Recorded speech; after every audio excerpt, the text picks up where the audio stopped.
Has it ever happened to you that you beat a JRPG and you loved it the first time, but the second time, not so much anymore? Or how about playing them for a few hours that you absolutely loved, but then you go back to them after a while and realize it's just not the same anymore?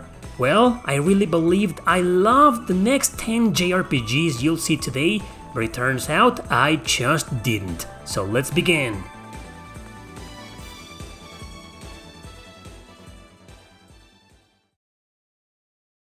Number 10. Final Fantasy VII Remake. Yeah, let me go ahead and drop one of the biggest JRPGs in the video right at the start. Its demo disappointed me when it first came out over 2 years ago. Earlier this year I got a physical copy on the PS4 and beat it addictively. In less than a week I was done with a game that has surpassed my expectations. And you know what? It did. But did I really love it? All I've been doing since its existence is strongly criticize the fact that its combat was changed. I've declared several times in the past that I don't like it when JRPG series change from turn-based to action. I've done several videos using this game as a perfect example on what not to do with remakes. I think I don't love this game at all, but not because it's bad, hell no, I still think it's a fantastic JRPG. But my love is completely gone because it contradicts my feelings with Square Enix and the industry. I really do hate when developers do this to video games. So as fun as it is to play and as immersive as it is, this game is kind of an insult to the genre. Yes, I'll probably end up playing part 2 someday when it's dirt cheap, but I'm no longer looking forward to it.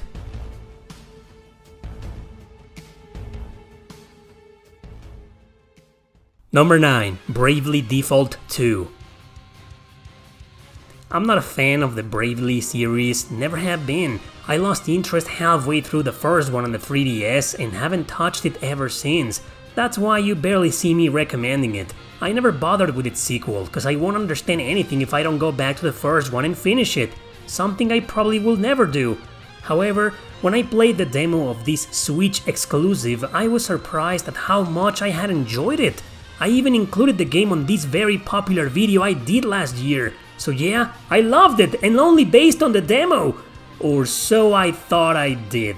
I tried hunting the physical version down, patiently waiting for the price to drop as much as possible. It hasn't gone down that much, but it doesn't matter anymore, since I've lost all interest. I went back to the demo to finish it, and it didn't pull me in anymore. I tried restarting it to see if I had really changed my mind, and it turned out I did. It might be because I'm just not a fan of job systems like many JRPG fans out there, or because the story just wasn't good enough for me to keep me hooked, so I gave up with my search for a physical copy some time ago. I think I can safely declare that I'm not a fan of this series. I don't think any of them are bad games at all, mind you, but they're just not for me.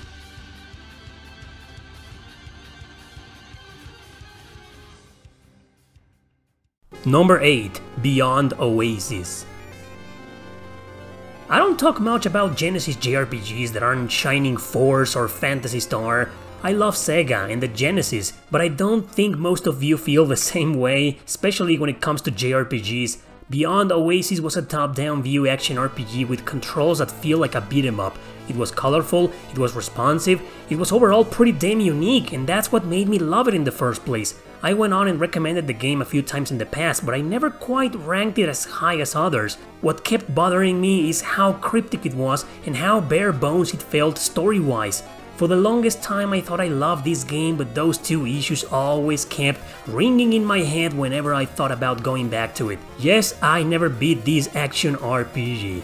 If I'm going to be using a guide over and over, the game better be damn great or addictive, you know. But Beyond Oasis is just not. It may be for some of you, and I respect that. I can clearly see why you love it passionately. I thought I did too. Also, being honest, the game aged decently, not greatly, but decently. It still holds up good enough today.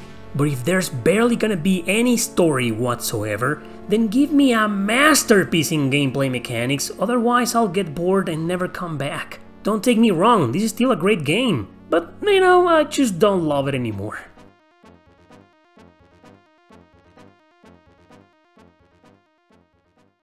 Number 7. Pandoras Tower. This game right here, still exclusive to the Wii, is actually my type of RPG. It's dark, it's violent, it's disturbing, it can still find hope and romance within all of its gross and horrible plot twists. It's a game where you play as this dude trying to cure his girlfriend from turning into a demon. In order to do that, he must traverse these towers to snatch the hearts of other demons to feed them to her and keep her healthy. But the only way to really cure her is by defeating each tower's guardian and feeding their hearts to her.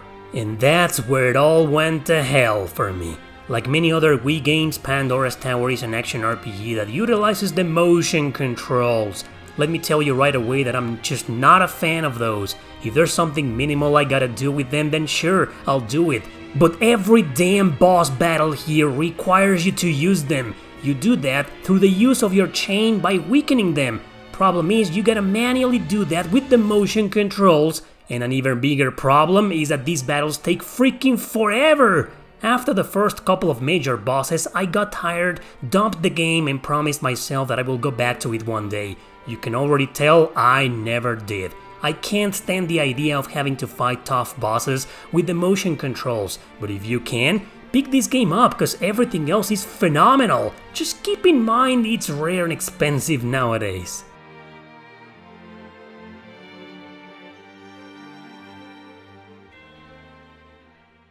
Number 6. The Mercenaries Saga. I'm not a fan of Tactics Ogre, the game that influenced this trilogy. They were initially released for phones, later ported digitally to the 3DS. The Switch got a physical release, by the way, with all three of them. They have nothing to do with each other in terms of story, each is standalone and can be played in any order. I've strongly recommended them in the past because since Tactics Ogre is such a hard game and these three aren't, I thought they were great for beginners. I love strategy RPGs with a passion, and after playing parts 2 and 3 for a few hours, I thought I had become a big fan. In fact, the series got kinda successful and went on to release more sequels. It's still going today in case you're interested. Well, I don't regret recommending them in previous videos because I still think they're fairly decent and great for beginners, but just exactly how decent they are. They were originally indie RPGs from Japan, exclusive for iOS and Android, and you know what? They do unfortunately feel that way. Therefore, they also do feel kinda generic. My current opinion is that they're still playable and enjoyable, but I haven't finished a single one of them, and to be completely honest, nothing has ever made me come back. Yes, despite being a die-hard tactical RPGs fan.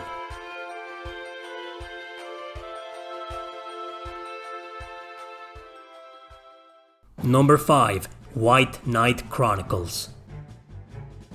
If you've been watching the majority of my videos for a while, then you know I've strongly recommended this game a few times. I've actually defended it, calling it underrated and such. It is, don't take me wrong, I think a lot of people reject this one because of its reviews, but I still recommend it. Just from now on, I don't think I'll emphasize that. I thought I loved it, perhaps because it left an impression on me. I never tried its online mode, so I can't talk about that. You control a customizable character, but Leonard, the protagonist, is the only one who can transform into a giant knight. I guess the customizable character's purpose is served on the online mode, because in the offline story mode they are almost irrelevant. But that's not what made me stop loving this game. Not even the fact that the story mode is fairly short and can be completed in less than 20 hours. If you add side quests, then maybe 30. I love short JRPGs, so I'm fine with that. Thing is, there's really not much this game has to offer, except a direct sequel. If you think of these two games as only one game cut into two parts, the experience and perspective changes, it improves, trust me. But still, to date, I haven't finished the sequel. Nothing makes me want to go back to it. I'm sure I will one day and my love could possibly return, but like I mentioned, these two PS3 exclusives just don't have enough for me to keep me truly immersed. They're still together a great game, but I can't say that I love it as much as I thought I did before.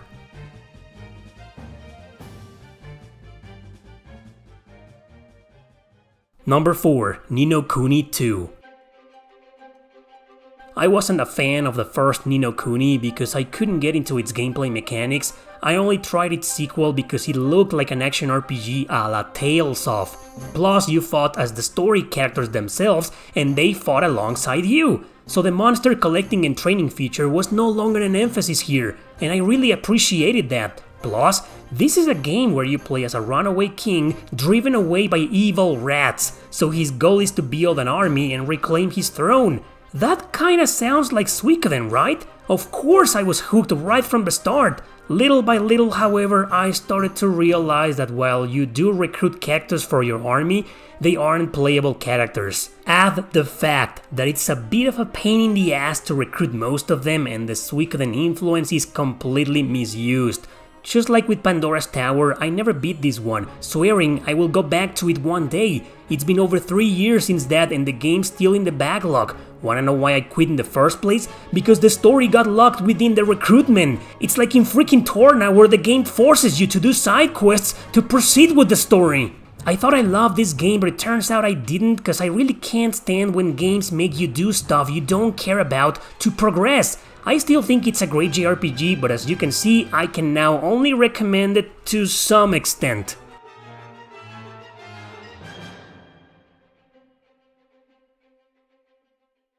Number 3. Persona Q2 New Cinema Labyrinth. I love the original Persona Q, which is also exclusive to the 3DS. I'm a big fan of the series, especially Persona 3, so I had a blast playing it. I have to say though that I was greatly surprised because I'm not really a fan of dungeon crawlers in first person. I usually stay away from the genre, but like I said, I loved Persona 3, 4 and 5, so a crossover between those 3 games? Hell yeah! Well, suffice to say that it's been 1 year since I started playing this sequel, and I'm not even 15 hours in. I haven't touched it in months, and I doubt I'll go back to it. Before you start thinking that it's not as good as the first one, let me stop you right there. It's just as great actually. But like I mentioned before, it's just not my genre. Soul Hackers and the very first Persona Q are the only dungeon crawlers in first person I've ever finished in my entire life. That speaks volumes, doesn't it? If you, however, like that subgenre, and you like Persona, then I strongly recommend this game. But you do gotta love Persona 5 specifically, because it focuses more on the Persona 5 cast of characters, and don't worry, you don't need to play the first Persona Q to understand this one. Just let me warn you that this is obviously full of dialogue and cutscenes, and its difficulty spikes are seriously annoying. It's much harder than its predecessor, and that might also be one of the reasons why I stopped playing it. Sure, there's easy and very easy, but when I tried those modes, I realized I just wasn't enjoying it anymore anyway.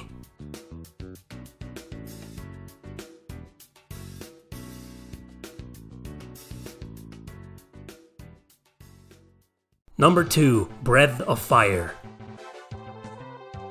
A lot of people say this is one of the weakest entries in the series, even its Game Boy Advance port doesn't stand out to them that much.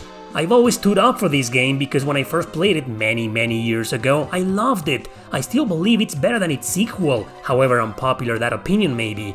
Not long ago I played it on the Switch Online, and while the emulation was great, my experience was corroded. The encounter rate wasn't as bad as it was in its sequel, but it was bad nonetheless. Its cryptic shenanigans and its difficulty spikes annoyed me. I couldn't believe what I was feeling, that I was actually not enjoying this game that much. The GBA version has the same problems, they fixed nothing, and I believe nothing will depart my current feelings towards it. Is it still a solid RPG? It is, but mostly because of its historical value or maybe out of mere nostalgia. But the truth is that this game is very outdated and needs some kind of remaster. You know, one of those with the option to turn encounters off or the ability to speed things up since your characters don't even run here. Please Capcom, a remaster will be great here. I mean, Konami's doing it for the first 2 Suikodens, why can't you do the same with the first 2 Breath of Fire games? Or the entire series? Okay, maybe just the first 4 games, that's all we need.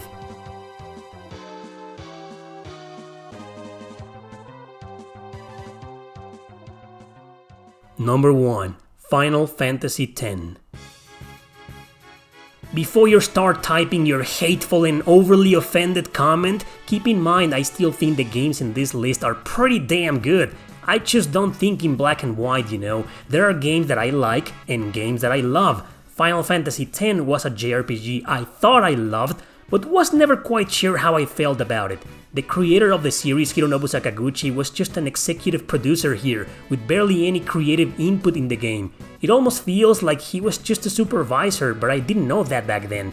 However, I always felt this game was kinda different, the first in the series that didn't really feel like a true Final Fantasy game anymore. Still, it was a fantastic turn-based RPG, and for its time, visually impressive on the PS2. Since then, it has received 1,000,000 remasters in almost every single relevant video game system. I can see why. It's fun to play, easy to get into, and with actually one of the best battle systems in the series. No more ATB here, you can just take your time deciding which action is best during combat. Story is decent with some cool lore, world, and interesting narrative. I've been told numerous times that the ending is heartbreaking and that it will probably change my feelings towards it. Yep, I've never beaten this game. But I've also been spoiled a dozen times already, which means I already know what happens, and of course I have lost interest. It will never be as impactful for me as it was for many of you. And yeah, I hate Titus. I don't like him, never did, and I still think he's one of the worst JRPG protagonists ever. So in reality, maybe I never really loved this game. I thought I did because I greatly enjoyed it. But it's time to admit I just don't, but I still respect it a lot. Perhaps as the last game in the series that I can really call Final Fantasy.